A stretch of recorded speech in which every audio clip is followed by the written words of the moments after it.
Welcome, everybody. Thank you for joining us this afternoon for our May Workforce webinar, Civic Engagement in the Workplace. Thank you to all of those who are able to join us live. But as always, this will be a recorded webinar available on the Minneapolis Regional Chamber's YouTube page for you to enjoy at any time in the future. We have a great panel lined up today to discuss how employers can encourage civic participation in elections and beyond. And I'll start by having each panelist introduce themselves and briefly talk about what brought them to joining our panel. Jake, we'll go ahead and start with you. Thanks, Hannah. Great to be here today. My name is Jake Loesch, and I have the privilege of serving as Executive Director of the Citizens League. We're a nonpartisan nonprofit organization that really focuses on empowering Minnesotans to engage in civic life and public policy. So when you invited me to join, I couldn't imagine a better way to spend a lunch hour. It's a topic we love at the Citizens League, and really try and think about all the ways we can work with our own, supporters, but the greater community and other partners to encourage civic engagement. It's a core essential value and opportunity that we have, and we really, I think, fundamentally believe that the best public policy comes when as many people as possible are engaged in the process from start to finish. My own background has primarily been around the state capitol and the legislature and government and advocacy in a variety of ways. So a topic that's near and dear to my heart, and thrilled to be here with you. Thanks. Great. Thanks, Jake. Melanie, do you want to go ahead and introduce yourself? Yes, my name is Melanie Hazlip, and I'm the Voter Outreach Director for the Office of the Secretary of State. We are very committed to making sure that every eligible voter in Minnesota knows how to register to vote and how to access voting. We do that with a lot of resources that we have to offer for communities, but we know that we aren't always the messengers for these resources and for the information. We have the information and we have the resources, but we need the help from those of you on this call to help us get the information to communities. And so I partner with anybody from across the state, from any sector, whether it's the business sector or nonprofits or community groups or League of Women Voters, educational groups, campuses, I mean, you name it. If you're willing to do voter engagement work, I'm willing to partner with you, which is why we're here today, because I can share with you the information and the resources, and then I ask you to take that forth and go and help your networks have the info they need to register to vote and to participate in the elections this year. Great. Thanks so much, Melanie. All right, Sarah, do you want to go ahead and introduce yourself? Sure. Thank you, Hannah. Yeah, thrilled to be here with I think I said in LinkedIn, two of my civic engagement superstars. I am one of the messengers who takes all of the amazing resources that Melanie and her office provides as Secretary of State and helps mobilize Blue Cross voters. I'm on public affairs of Blue Cross Blue Shield of Minnesota, and you'll learn more about me in a second. I want to keep a little bit of mystery, but yes, work very closely with both Jake and Melanie to mobilize Blue Cross voters and make sure our associates are equipped to participate in all parts of civic life, and including major elections like the one happening this year. Great. And yes, Sarah, your background is especially important. Love the branding. So Sarah, why don't we go ahead and have you start and sort of talk about what Citizen Blue is and how Blue Cross Blue Shield encourages their employees to participate. Yes, I invite anyone to interrupt me or tell me politely to stop going on about it, because when we talk about this, I could go for a long time. Yes, and while Sarah's getting the presentation ready to go, I do just want to say we have a Q&A function for everyone in the audience to ask questions. A member of the MRC Chamber team will be monitoring that. So if you have a question, go ahead and pop it in the Q&A function, and we'll be sure to get that online with our panelists. We love having a pet join us. All right, It isn't Sarah. a dog, pets are an important part of democracy. Yes.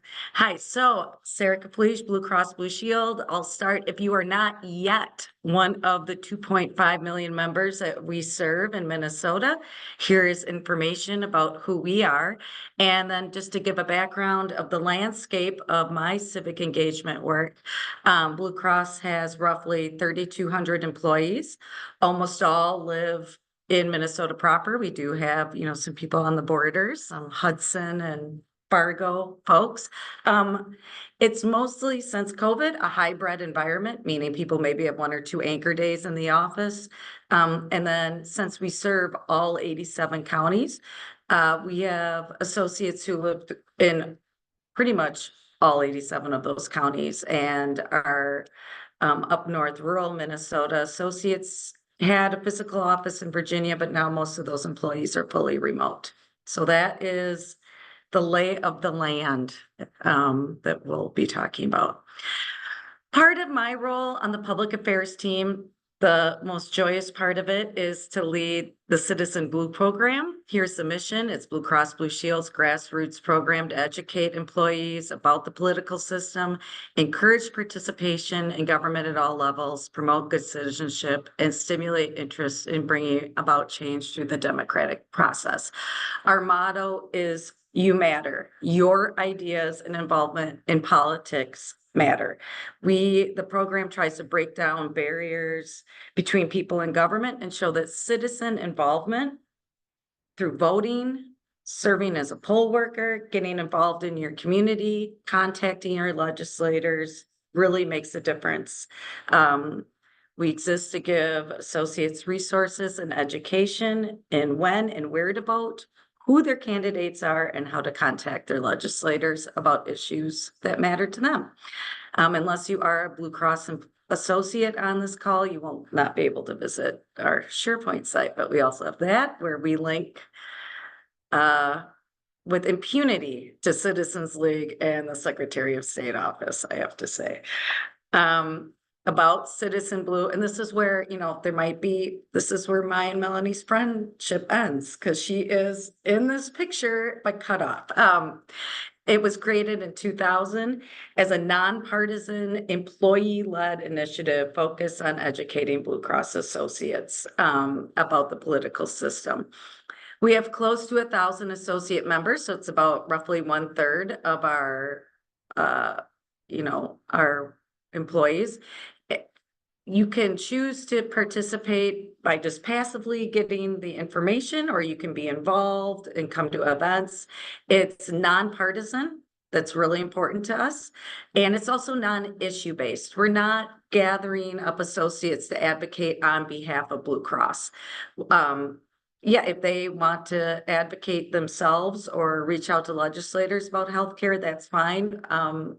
We find out a lot of times employees, like all of us, are concerned about what's happening in their community. Transportation, snow removal, clean water, I know was a big one this legislative session that I heard from a lot of my associates were really advocating on that.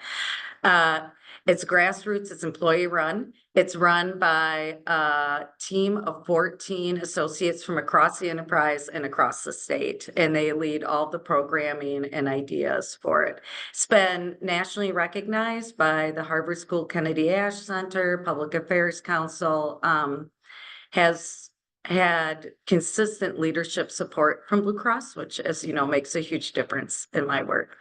So what you see pictured here, Melanie and Secretary Simon came to Blue Cross offices. We had a hybrid event right before the presidential primary, an election kickoff event, where our Blue Cross's Chief Equity Officer, Bukata Hayes, announced the ambitious target of 100% participation in the elections from all associates. I work with a lot of actuaries and accountants who are like, and medical professionals who are like, where are you getting that data? Well, it's just gonna be self-reported. We don't get from the Secretary of State who votes and who doesn't. We have election primers, guides, link heavily, as I said, to our 2 partners on this call. And we will have candidate forums with each, or if we have more than 2 major political parties for our associates to attend, hybrid. We'll also have a candidate forum guide. And then we'll be doing voter registration events all year. Next one coming up at the All Associate Summer Open House.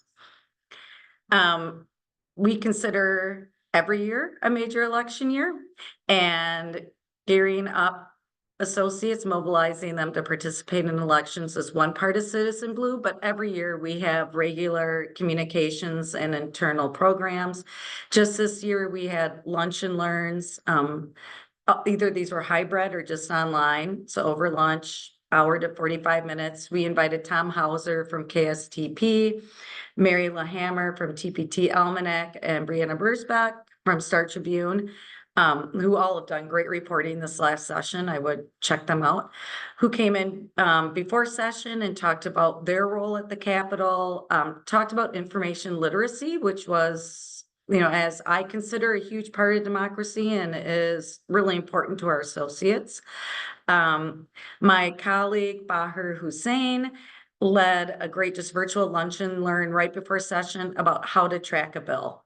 How do we use the legislative website to go through? And, you would think my colleagues would be about, prior auth or, med sup, but no, everyone was sports betting or, so we're not trying to dictate how we'll have an upcoming one about money in politics. And then we do constant election judge and poll worker recruiting. I will stop here. Any reflections or wonderings? Okay. Sometimes when I do these presentations, people ask like, well, what's in it for Blue Cross? Why are you doing this? Well, one, we are in a heavily regulated industry. We serve all Minnesotans across the state, and it is crucial to our mission, vision, and values to promote dialogue and understanding and respectful workplace. And this is one way to do it, is through knowledge and inviting these spaces and really leaning into the nonpartisan, non-issue based manner of this. Active citizenship skills are business skills. They're leadership skills. I'm going to cut to our yearly Capitol tours, which you see here. We are visiting, we bring groups of 15 or so associates to the Capitol throughout the legislative session. They get to shadow my way more exciting colleagues in public affairs during session. And then they take a tour, and then we meet with representatives. This is Representative Liz Ryer, who represents Blue Cross's headquarters district in Eagan. And fun fact, was a former Citizen Blue member, as is a Dakota County Commissioner, as is a Bloomington City Council member, and that on our advisory team, the employee-led group, we have a school board member from somewhere in St. Louis County, I can't remember, and a mayor of a town near Mankato. So it is, I can't say enough about Blue Cross Associates. They are a little scary because they're very smart and very committed, but this is growing leaders, and this is being involved in your community makes a difference. We're serving the same member, we're serving our neighbors, and elected officials pay attention. When someone knows how to contact them, knows how to do it, it makes a huge difference. So I'll try to wrap up here. We do have a nice time off policy for civic engagement. This is in addition to volunteer paid time off. So this is time off for voting, early voting, absentee voting, election judge working, poll working, doing other civic engagement activities. I know some Blue Cross associates volunteered at the state fair to be in the Secretary of State booth, helping to register neighbors to vote.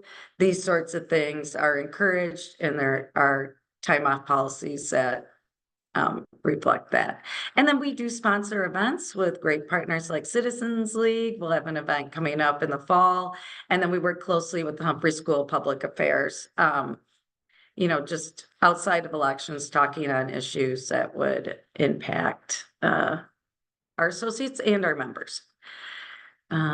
And then again, just to go on why this is, Blue Cross, obviously I'm a Blue Cross booster, but we were probably an early adopter of understanding the importance of civic dialogue in the workplace, probably the nature of our work and who we're serving, but it's growing in importance. And I'm just pulling up from a little publication called the New York Times about how this is happening globally, that the workplace, it's increasingly important to have associates who, who are at least have the tools to engage in democratic dialogue, civic understanding, and the importance of engaging in community.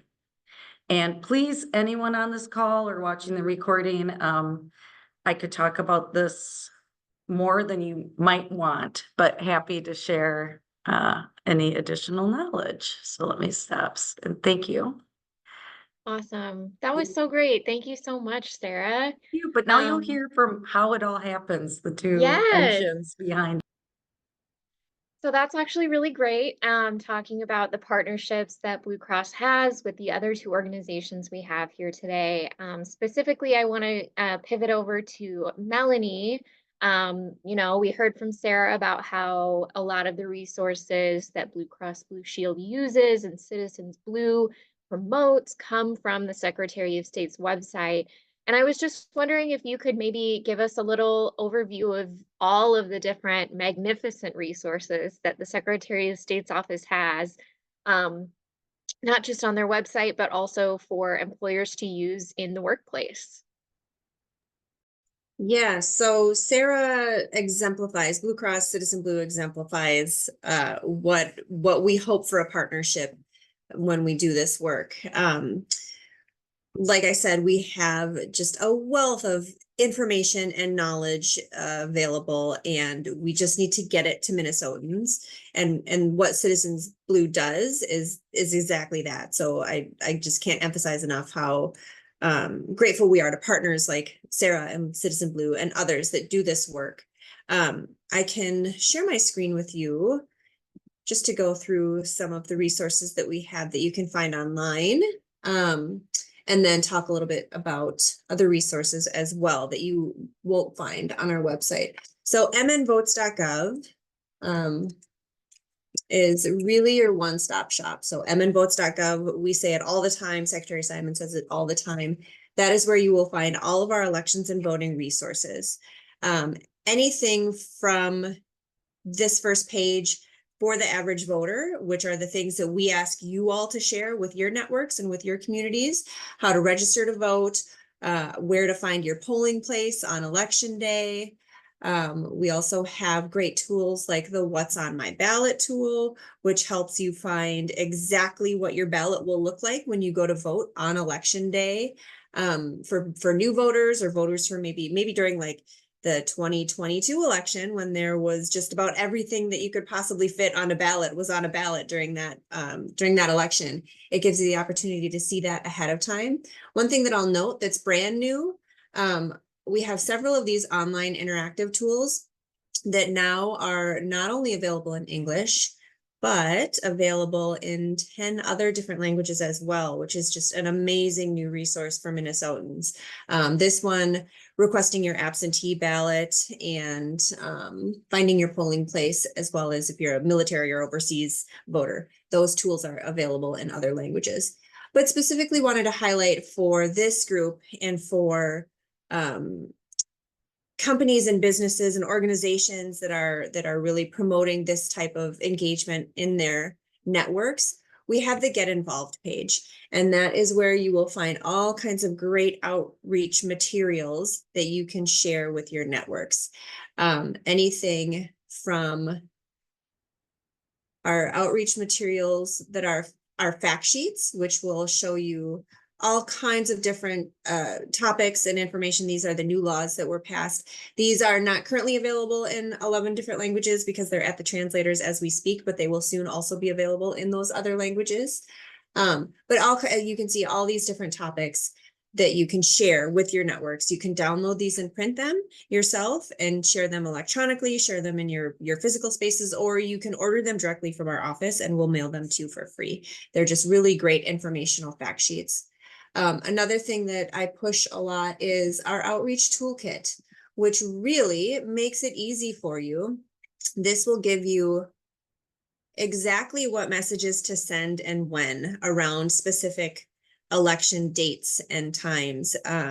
We really try to make it easy. Here's what to send out in your newsletter. Here's what to send out in an email or to post on social media. We really do try to make it easy for you to help us engage in this work. I'll note Sarah mentioned that nonpartisanship is important for them. Everything that we put out is nonpartisan. We will never ask you who you're voting for or suggest who you should vote for. We don't care. We just want you to vote. So everything that you'll find on our website will always be strictly nonpartisan. So there are a few of the highlights that we have, as well as just some of our great programs that we have for high school students or colleges, all kinds of different programming that we have through our office.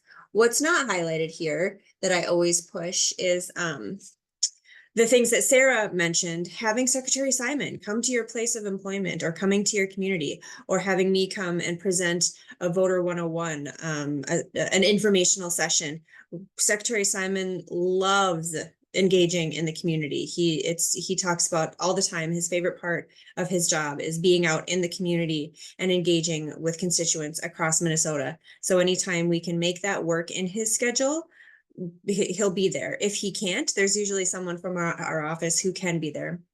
The 101s that I just mentioned are informational sessions that can be virtual or in person and can cover any topic really that has to do with elections and voting. Whatever you think would be most helpful for your community to learn about is what we'll cover. Right now, as we approach the August primary voting season, which actually, by the way, begins next month. Voting will begin on June 28th for the August primary. So election season really is just around the corner.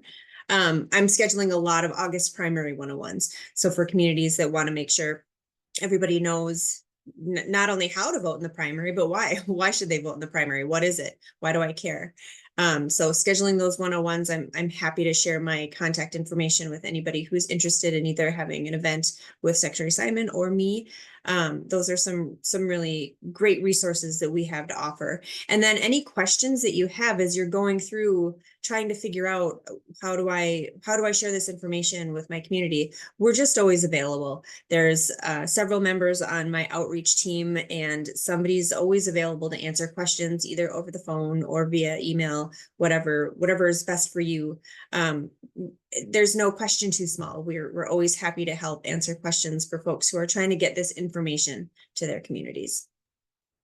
That's so great, Melanie. Thank you so much. And thank you so much for all the work that you and your office does. It's really invaluable to Minnesotans and people who are especially interested in elections, like I know everyone here is. And it's a great segue into the conversation that I was hoping Jake would lead around engaging in elections. We've talked about nonpartisanship and, just getting people to the polls and really making sure that they just vote. And something that you touched on, Melanie, was making sure that they understand why engaging in a primary is important. And I know Citizens League does a lot of really great work in that area. So Jake, I was hoping you could just sort of give an overview and how you and Citizens League really try to engage with not just individuals, but the business community as a whole to get everybody involved. Yeah, absolutely. I think a little bit more just about Citizens League, I think, to start. So we really sort of see our role as that convener in many ways. What are the conversations that people need to hear, that employees may want, that communities may need? What are the topics that are really sort of driving the news and conversation and creating challenges or opportunities for communities? And how can Citizens League be a part of that education? I think the nonprofit or the nonpartisan, spirit of this and education is critically important. And we participate in that all year round. We work with our partners and other organizations to help encourage people to vote and make sure that they have all the resources and information they need. Absolutely. But there's other ways that we see civic engagement as well. I think a large part of civic engagement from the Citizens League perspective isn't just around election time or voting. Those are critically important, and that's sort of the baseline, if you will, that we want people to do. But there's another element of civic engagement that's really that education and understanding. What are those issues? Why are they driving people's voting decisions? What is motivating people to get involved with their government, with policy, from the local level to the state level or beyond? I think there are so many elements. Sometimes we hear about one issue voters. I think few people actually fall in that category of just being a solo issue voter. There are lots of things that might motivate any one of us to get involved or to take a stance on a particular topic. But where we really try to maintain a space at Citizens League is to convene that broad array. So we will lean into policy topics or issues that maybe others in the workplace might not be the best fit, where we can sort of do that. But we really try and make sure that it's a balanced approach and that multiple viewpoints and different perspectives are reflected. Because to us, the value really comes from providing people the opportunity to hear from folks across the spectrum, to present a diversity of viewpoints and give people the education and the resources they need to make their own decisions about how they feel, how they want to vote, who they may want to support, what organizations they want to get involved with. We do that through a number of ways. We have an internship program for BIPOC college students called Capital Pathways, really a flagship program for us that now is completing its 9th year and has more than 300 alumni students who have been a part of it and are really now, many of them, working in advocacy, government, lobbying, you name it. They're all, so many of them have found a role within the space of sort of civic engagement and politics that we're really thrilled to see. We also do policy research and study committees that really focus on, a lot of times we're contracted with partners to do this, but they have a problem. I often say, if you have one sort of something you want to go advocate for at the Capitol, we may not be the best partner. But if you came and said, hey, I've got a problem and we aren't sure how to solve it, that's kind of the Citizens League bread and butter. That really sort of digging in and sort of saying, who needs to be involved in this solution? What can we do? What's a creative way to solve this that's going to make people's lives better? That's the work that we really love to dig in on. And we host events like this, other conversations. As Sarah mentioned, we're going to be hosting a webinar with Blue Cross later on this fall, and we are always looking for more partners and conversations and topics that may be relevant to you. We do also have, I'll sort of just add this, we also have an organizational membership program, and I'm going to sort of liken it to, if you don't have the resources to create a Citizen Blue program at your own company, consider us. We can do that as well. We can provide a lot of that same opportunity, those same events. We offer varying levels for companies that might be interested in working with us. We have an annual kind of sort of civic engagement event, usually in the winter, that's open to all of our organizational members and their employees. And we can also customize training sessions and educational opportunities. We like to call them civics at work. But they can really touch on, it could be a specific policy conversation. We just had one with an organizational member of ours that wanted to dig in on childcare and the childcare crisis and talk about how that issue is impacting their employees and their communities, whether or not you have children or not, sort of the interplay and understanding why the childcare crisis impacts all of us. Or we can keep it, more broad and discuss the legislative process, elections, voting.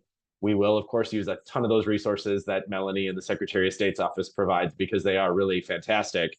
But we can sort of be that partner to help create that sort of civic engagement culture within your organization, if that's something that you're looking for. We love that opportunity to really dig in and get to know our members and their employees. And I think I would just add a little bit on that. I know that it can feel, especially in sort of the partisan and polarized political environment we find ourselves in today, it can be really fraught, right? Or tricky to think about how to do civic engagement in the workplace, because you inevitably have employees across the spectrum and where their political beliefs may feel.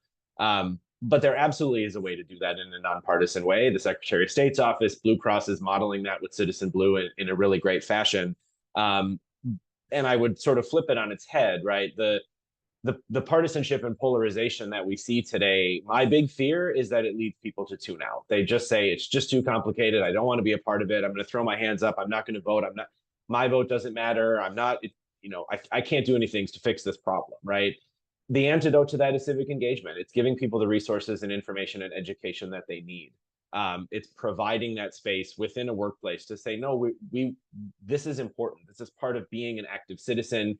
We are a company here. You are a part of this community. And we know we improve our community by being involved, not by pulling away and stepping away from it. And so I think any way in which employers can really lean in to provide that education and those resources, it's not that they don't exist, but a lot of times folks who aren't actively engaged in the political process, people are pulled in a million different directions, work and family and all sorts of obligations. They just don't know where to find them. So workplaces can be such a great way to provide that opportunity to give people those resources and education in an environment that they're comfortable with people that they know and trust. That really speaks volumes, and it's really important. And I think whether you do it internally and create a program like Citizen Blue, or you work with an organization like us, or have the Secretary of State come speak to you, all of those things matter, and they really create the sort of civic environment and culture we all want to live in. That's so great. Thank you so much, Jake. And thanks for all the work that Citizens League does. You guys are a critical organization to getting a lot of election education, civic engagement education out there. And one piece that you touched on that I think is a really great conversation for us to have here, the three of you, is around sort of motivating people to get to the polls. So you touched on, with heated discussion around elections and, the issues that surround elections versus just actually voting. I'd love to maybe start with Sarah and see how you all do that at Blue Cross Blue Shield with Citizens Blue, of making sure that you stay on message of, no, we just want you to vote. We just want you to get out there and vote. And then maybe, Melanie and Jake, you both can add to this conversation as well around the messaging that you all do around the importance of just actually voting and, not being sort of what Jake said, the single issue voter, making sure that you do engage at all levels of government, not just the presidential election or, the governor, making sure that you stay engaged. I'll just go briefly, but because I joined Blue Cross really just over a year ago from 20 years in the nonprofit sector. So I'm coming in, the 24th year of this, venerable program that has been led by people who are, who are now in government or leading bigger programs of this size. And I said before, the leadership commitment to it and understanding of it really helps. So yes, I'm just trying not to ruin it, Hannah. Okay, I'm just carefully I don't think that's stewarding possible, Sarah. I don't think carefully that's stewarding possible. this. But yes, so I mean, the message for 24 years consistently has been it's nonpartisan.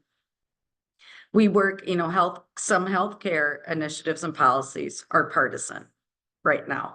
And so it is throughout our business to be like, these are deeply held beliefs. We comply with laws. We move forward in a nonpartisan, member-focused manner.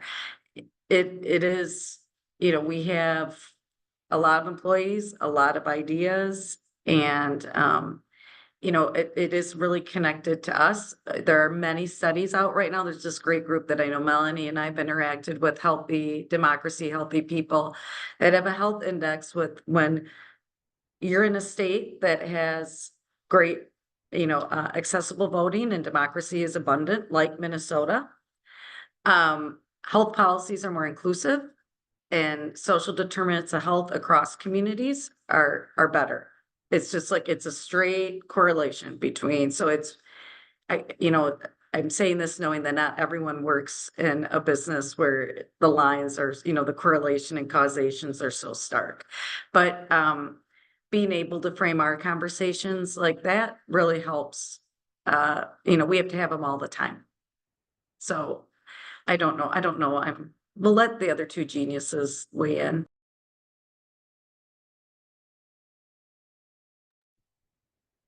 Go ahead, Melanie. Okay. We both unmuted at the same time. Yes, we did. You were like, Sarah meant me. I'm the genius. Yes, I did. So there were a few things that both Jake and Sarah said that I felt really struck important chords. I would argue with that last point that Sarah made, there there is definitely a close correlation for all issues, whatever sector you're in, and voting. I mean, the reason I initially got involved in voter engagement work back in 2016, there were a million different issues that meant so much to me that I felt like I could donate my time to. And when I really tried to think purposely about how I was going to spend my time, it all came back to, okay, none of these issues matter if we don't maintain our democracy, if we don't maintain our right to vote. Then no issue that's important to you, whether it's clean water, like you were mentioning, or your healthcare, or education, or gun legislation, or immigration, like none of that matters if we don't retain our right to vote and we don't continue to perpetuate this healthy democracy that we have here. So that's just my little bit of pushback to what Sarah said, was that they maybe don't have as strong a correlation. I would say that they do. And really just emphasizing how you may not care about politics, but politics cares about you, which goes back to those issues that are important to you. You may think, I don't care about politics, but you probably do care if you have kids about affordable childcare, like Jake said, or if you don't have kids, but you're a business owner and your employees can't get to work because they don't have childcare. You know, you don't care about politics, but politics cares about you. And so that's how we really try to encourage people to think, especially in a year like this, where we're maybe a little bit disillusioned by the two candidates that we have for president. We maybe feel like they don't reflect what we had hoped for in candidates, regardless of which side of that aisle you're on, regardless of who your candidate is, or which, you know, which party you align with. Don't think about those candidates. Think about the issues that are important to you, and think about how each candidate, once they were elected, would impact those issues that are important to you, because you can always find something that you're passionate about and that means a lot to you.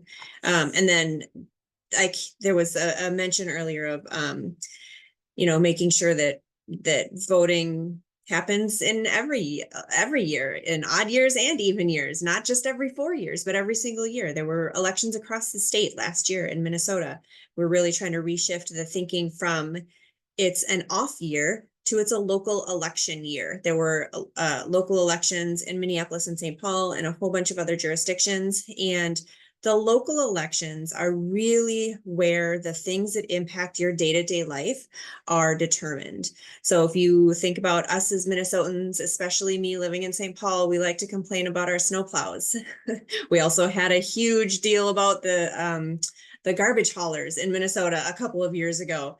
Those things that impact your day-to-day life, those are determined by your local elected officials. And those are the places, those are the elections in which that one vote of yours really does make an impact. Secretary Simon has said for years, he has pointed out to folks that every single election year, there is at least one election that is determined by one vote. And these are the local elections. It's not for candidate, you know, for president or for US senator, but in the local elections every single year. This past year in 2023, it actually happened in his jurisdiction, where the race for city council was determined by one vote. So there are really good reasons for you to make sure to participate in all elections, not just the big one in November every 4 years. And then just to tie it all back to us here and our audience here, maybe not everybody is thinking about it this way. Maybe the average voter who works for your company or who you have in your network, they're not thinking about these things in these terms. And so, or in these, you know, from these perspectives. And so that's where having partnerships, whether you want to partner with my office or Jake, or take Sarah's lead and Citizen Blue's lead, we really need partners like everybody who's watching this webinar to make sure that these messages are spread to whatever network you have. I don't care where they're going to vote, how they're going to vote, just make sure they vote. Yeah, I love what Melanie said about politics cares about you, because it is often easy to not always see how things are connected. And then you went and talked about snowplows, which prior to my time at the Citizens League, I was communications director for MnDOT. So we want to talk about snowplows. Could spend all day on that. But as a great example, I'm going to use it as an example because that's one thing that is a public service that in a state like Minnesota, we rely on very heavily, maybe not this last winter, but usually. But a lot of people don't even understand the basics of it. For example, we regularly would field questions when I worked at MnDOT about why people were upset with, the snow plowing in downtown Minneapolis or in their St. Paul neighborhood or something. And it's like, well, let's start back with that's not a MnDOT road. That's run by your local jurisdiction in your city or your county. And actually, we don't have anything to do with it. But I think there's so many elements of that kind of education and civic engagement that, look, we live in a world of information overload now, which is relatively new as far as like the human experience goes. The amount of information we have at our fingertips all the time is unlike any generation or people before us. And it can be really hard to figure out where to find the right information about any topic, and let alone the fact that with AI and everything else now, sometimes it's like, well, is this information even true or accurate? Was it created by a human? Is a computer? There's just a lot. So to have those trusted resources, and often that can be an employer, that is a resource that people really do often trust and spend a lot of time with and get to know people and have that sort of level of understanding. It's such a great avenue to provide that. And I think it's also really important. I mean, some of what Melanie was saying really gets at this, but for us at Citizens League, we really do believe that civic engagement and public policy happen everywhere. It's not just big P policy at the state capitol, right? Think about, policies, little p, unwritten in your families, your workplaces, your neighborhoods, your faith communities. There are all kinds of ways that those pieces of our day-to-day life impact how we interact with and understand the big P policies, right? And so I think it's really for us that holistic approach of like, yes, 100%, everything we can to get people to go to the polls and vote.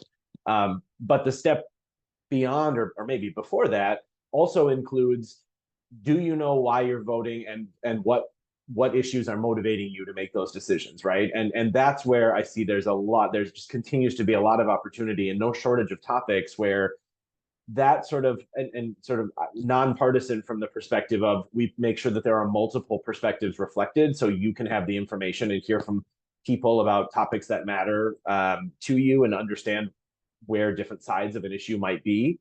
That sort of lifelong learning and education about issues and really asking those questions about why this matters and how it's impacting me and my family and my community. That's a huge part of civic engagement that I think sort of takes us to the next level of really making sure, to both of what Melanie and Sarah were saying, that democracy and our form of government still continues to exist and thrive, and that we all have that opportunity to engage directly with the policymaking process and the people that we elect to represent us, because ultimately that's what this is all about. We have a structure in which we choose people to represent us, because not every single one of us can be in those government bodies day to day. And so it just really always pains me to hear people not want to participate in that process, because ultimately those are the people who you've given the power to represent you. And I would really want people to want to be a part of that process. Yeah, that's really great. And thank you all for that. So many great points, and I have so many thoughts and questions swirling around in my head now. But one of the things that we were talking about as we were coming into this webinar as staff was about sort of getting leadership buy-in. So Sarah, you talked about the fact that Citizens Blue has a lot of leadership buy-in. And sort of, I was wondering if, maybe Jake can talk to this, or Melanie, as well as Sarah. How do you get leaderships to buy in on this? Sometimes when we think about elections, they're difficult conversations, or they seem scary, or they seem, to this or that. And so how do we make sure that those conversations are open? And how do we maybe get people to be a little braver at work to bring up these conversations and talk about civic engagement as a whole in the workplace? Well, Jake, you go first. Well, I don't know if I have the greatest answer. To be honest, I was going to say, Hannah, that's a great question, and I'm not sure we've cracked the code to that yet. We are always advocating for people to do more, and I think provide that sort of ongoing civic engagement opportunities. I think it's very understandable for me to see how a leader of a company or organization could just say, like, we're not going to touch it. It's too dangerous. It's too risky. I guess, in my own conversations and how I would advocate for that is that the opposite of that is actually true. It's more risky to not talk about it and to not give your employees the resources and to not encourage them to be active in their communities. I mean, it doesn't take much to sort of look back over the last, few decades, and a lot of the institutions that people used to really be active in and a part of, those aren't as significant in our day-to-day lives, whether it's faith communities or Rotaries or all sorts of sort of community engagement and activities that were more common in people's lives, and I think often grounded them in community and in topics and sort of had shared goals and outcomes. That has changed. It's been a cultural shift for us. And so oftentimes for a lot of people, juggling kids and families, and you're a sandwich caregiver who's taking care of your kids and your parents, you don't have time. You just don't have time for other things in your day-to-day. So workplaces may be, for a lot of people, the only place that they're going to get this opportunity and this information. And I would encourage any leaders who are considering it or thinking about it, that there is an obligation leading an organization in a community in a state like Minnesota that's really heavily known for civic engagement. And I think we all take a lot of pride in that, or we should, that we have a role to play and we have an obligation to continue that for future generations. So I guess it's maybe from my perspective, a bit of the tough love, hard sales pitch, but like, you got to do it. It's important. And there's a way to do it that doesn't put you sort of at the crossroads or create a lot of political conflict. And I would point any leader to Blue Cross. Look at what Citizen Blue has done over the last several years, decades. It's working, and it's a great way that they fuel their employee engagement without really getting stuck in political debates or conversations. That doesn't have to be a part of it to really create a strong civic fabric. I mean, I would push it back to you, Jake. I mean, if leaders are feeling tentative about, because they themselves, aren't schooled in democratic dialogue, there's a resource right there. I mean, that is part of what Citizens League, Blue Cross is an organizational member. Let's dig into how do we engender democratic dialogue at work? What does that mean? I mean, and then again, I mean, if you can tell the leader, like, hey, we're just building out one SharePoint and we're not coming up with the content, I can make an email right now that Melanie's already written and put in. I mean, it's come to this webinar. First up, join the Minneapolis Regional Chamber, come to this webinar. I'll get to know Melanie and Jake, problem solved. But yes, you're right. I think it's more dangerous to not do it. And there's plenty of resources. And I mean, who wouldn't want to tout our employees are running cities? They're helping on school boards. They're leaders. I mean, that only helps what you're trying to do when your associates are amazing. Yeah, you can do it, but you gotta be committed to nonpartisan, non-issue based, and you gotta be committed to respectful conversation and plurality of thought. No big deal. Anyways, that was a great answer, Jay. And I was just going to emphasize that last part that Sarah said is we really just make sure folks know that everything we push is nonpartisan. I don't know if there's anything that's considered nonpartisan anymore, but usually that's enough. When we really emphasize that we will not tell you who to vote for, how to vote, we just want to make sure you know how. When we really emphasize the nonpartisanship, that helps. I would also say if you have leadership that is resisting, have them call me. Secretary Simon himself actually reaches out when I'm receiving any pushback from a certain organization. I'll say, hey, can you give these guys a call? They're a little bit hesitant. And even though, come campaign season, the Secretary of State is seen as a partisan figure, and there are many that would try to paint our office in a partisan light. I don't know that anybody that's had a conversation with Secretary Simon. I mean, he's just very level-headed and very nonpartisan in his approach and in how he characterizes our office. And so I would say if you need help in getting your team on board, reach out to me and we'll help make that happen. Great. So another sort of, I think we're nearing the end of our time here together today. So I wanted to maybe just close out with a call to action that you all have for employers, employees, about being active citizens. We talked a lot about resources, and we talked a lot about sharing those with our networks. And how do you think, what is a call to action you would give people watching this webinar to not just engage themselves or bring up the confidence to engage, but get others engaged with them? And I think I'm going to start with Jake. Oh, put me on the spot. No, I think that there's a lot of options here. A couple things that come to mind for me right away. This isn't encouraging civic engagement, and a call to action can't just be like once a year whenever an election might be coming up. I think that it has to be an ongoing thing. There has to be that communication, and that employees are regularly understanding and seeing leadership say that civic engagement and community participation is encouraged, and it's a core value of our company and our workplace. Another kind of more particular specific thing that I know isn't necessarily going to be feasible for everyone, but I would really encourage employers to consider making election day a paid day off for your employees. In Minnesota, we obviously you have the ability to take time off to go vote, but that's not the same in every state. I think, Melanie, you might know, I think there's some 20 odd states that still don't provide any sort of paid time off for people to go vote on election days, which, you think about people's schedules, that can make it really difficult to actually get to the polls if you can't do it in the middle of the workday.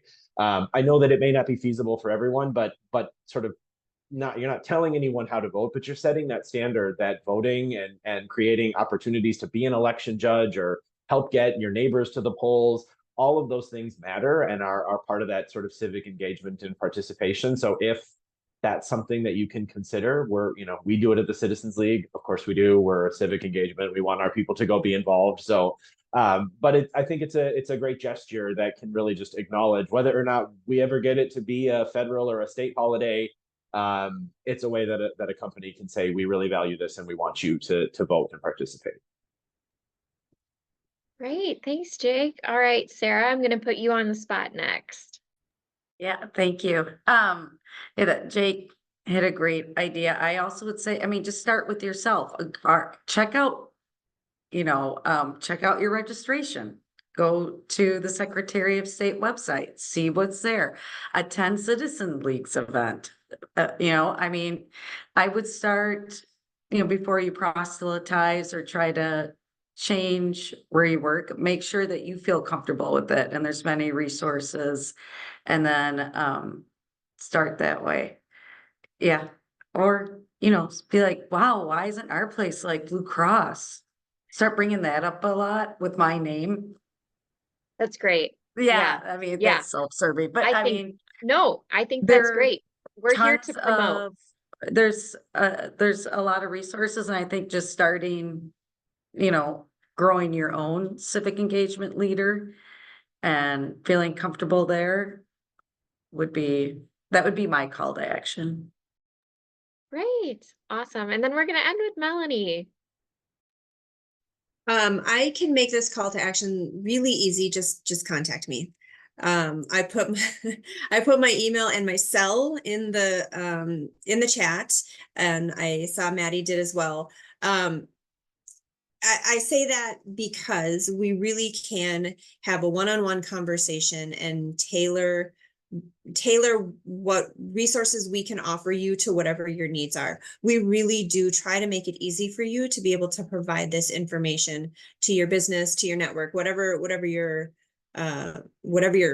situation is. We really do try to make it easy for you, from anything from that voter outreach toolkit that I mentioned to, I failed to mention, we have monthly lunch and learns where we cover important elections topics throughout the year. But we really, if you contact our office and begin a conversation with us, we'll work with you to figure out what needs you have and how we can support that.